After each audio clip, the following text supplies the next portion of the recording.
Well, hey, everybody. TexAgs Rewind, presented by Yeti. Nick Savage helped me out this morning. Nick, got a little testy on the text line today. A little testy. Yeah, a little bit. You picked a fight. Yeah. I didn't pick it. I responded. True. And it's all good now, but like. You think? I don't know. You said some pretty mean things, that guy. Did I? I just said don't listen. I just said don't listen. You did say that. The whole thing was, and I don't even think it's on the rewind, is it? I don't think so. But it doesn't matter if it is. I'll just give you the quick thing. We said our piece about Jimbo's press conference yesterday, and then somebody said we basically, what did he say? How were you afraid? Like, we're moving the goalpost on what we think about Jimbo and Pacino? He was saying y'all all kinds of different things about switching up your opinions. When I've listened to the show for since August of last year, even further back than that. But since Petrino was hired, I don't think y'all have changed your tone at all. You've always said, hey, let's wait and see how it plays out on the field. And this guy's getting all worked up because Jimbo didn't answer a question the way he liked, I guess. And y'all said, well, whatever. I don't even get his point. Well, look, the bottom line is we don't know anything, and we won't know until they start playing games. And that's a long time away, so we have a lot of time to talk about it. So we talked about that with OB during the Go Hour, and then we talked to Hall of Fame writer Charean Williams, Pro Football Talk, who had a better week. The Texans or the Cowboys? She gives us her answer. John Pugliese ties a bow on the Aggie basketball season, and our bud, Tom Hart, who travels to many airports and is in good airport conditioning. You'll see what that means later. It's TexAgs Rewind. I think A&M as a whole, and I'm talking fans and everything, the best thing you can do, I'm talking from Jimbo Fisher on down to fans, is to just no more talk, just go to work. Just do. Because you said it. There was a lot of talk last year. Things were going to be different, and they were different, not in a good way. It doesn't matter what's said. We'd like to get updates on where the program is and who's looking good here and there. But even then, we've learned from last year that just because we're getting a report that somebody is looking good doesn't mean they're going to play well. Nope. There's been too much disappointment around here, and injuries is part of that. Sure. Scheme was part of that. Just guys that were not. I'm a firm believer, and I always have been, that bad guys that aren't that aren't part of the culture can become a cancer and just throw everything out of whack. Mm-hmm. I think there was an issue with that last year. But as of now, all that's excuses.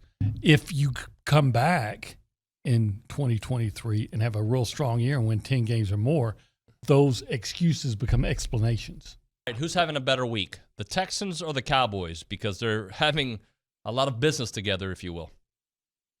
Yeah, I think both of them have had really good weeks, and the Texans really have improved their weapons and backup running back. They're much better there. I think Dalton Schultz is certainly going to help in their passing game. They've had a good offseason. Now they still got work to do at the receiver position, especially getting rid of Brandon Cooks. But Cooks was a good addition for the Cowboys, and I knew they wanted somebody to take the lid off. They got that in Brandon Cooks. They wanted that number 2 guy, and I think he's perfect complement to the team. And you go back to the trade deadline last year, they tried to trade for him at the trade deadline, and they couldn't make the deal work out. And now the Cowboys have gotten a steal because the Texans are picking up $6 million of his salary. So he's only going to count $6 million against their salary cap. They renegotiated the contract again yesterday.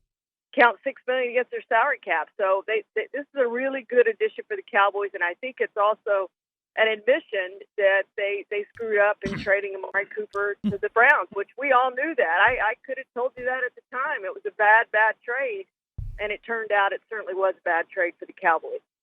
Charean, in my opinion, the move of Dalton Schultz helps both teams because he's better than, I guess, anybody that the Texans would have it there. But I'm so frustrated watching him over the years. I think he can't block. I think he fumbles the ball too much. And I think he's kind of an airhead. And I like Jay Ferguson and that potential. I mean, it was a fantastic year.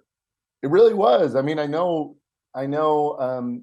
Obviously, with the loss to Penn State, we're thinking about what's on, right in front of us, right? But just think about the strides this team took in the SEC. Think about the teams that they beat, who are nationally ranked, who have been elite for a while. But also think about what we can learn from this year. And to me, it's that this Aggie program under Buzz Williams can compete nationally.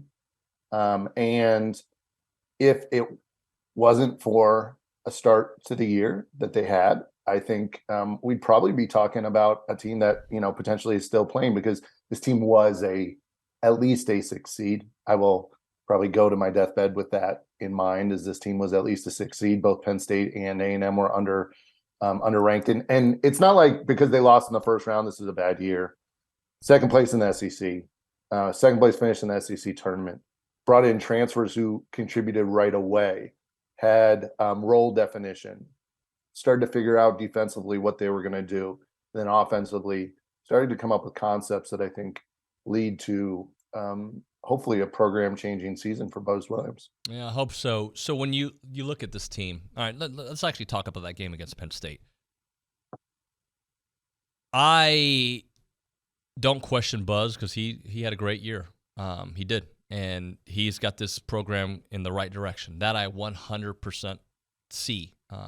I didn't love the game plan, but maybe just Penn State was that on, and it didn't matter the game plan. Just your thought on how they kind of attacked Penn State, didn't go to the paint as much as I think they should have, especially in the second half where it was 3-ball.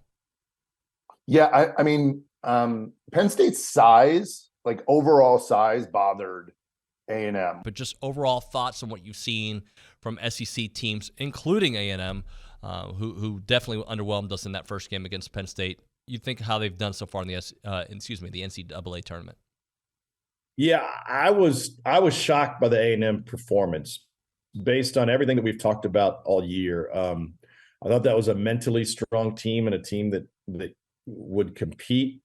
Everybody has spells, right? Like you're going to allow the opposition to go on a run here or there. You're going to be in a drought here or there. But that result was shocking to me. I had A&M going a long way in this tournament. I really did. I mean, I thought they're talented enough to knock off Texas. I had them beating Texas in the second round. I had them winning at least one more game after that. That was a big surprise. The Kentucky performance, not a huge surprise from a talent standpoint. Something was just off with them this year. And I thought Tennessee's win against Duke was really, really important for the league, because my biggest concern, and I may have mentioned this, was the physicality of the league overall over the course of the season meant that the games were officiated a little bit differently in SEC play than they would be in the NCAA tournament. And that was a really physical game with Tennessee and Duke. Kyle Filipowski had a cut under his eye. Uros Plavšić picked up a couple fouls early. And when Plavšić picked up 2 fouls early, I thought, all right, well, this is it. You don't have SEC refs. You have guys that are graded by every whistle they blow and don't blow, that want to move on to the next round. You're not going to be able to play the style that Rick Barnes wants to play, but they're able to get through it. And I think that's a real key for them. And then Alabama, I really don't know what to say. I mean, they're the most talented team in college basketball. You would think that the scrutiny that they're under eventually, because the spotlight's going to get brighter and brighter each weekend, eventually wears down a group of 18, 19, 20-year-olds and provides a lot of too much stress. But David, they're the best team in the country. They're the most talented team. They're the most versatile team. They can win running. They can win the half court. They play efficient defense. All right, Nick, tell them what to do.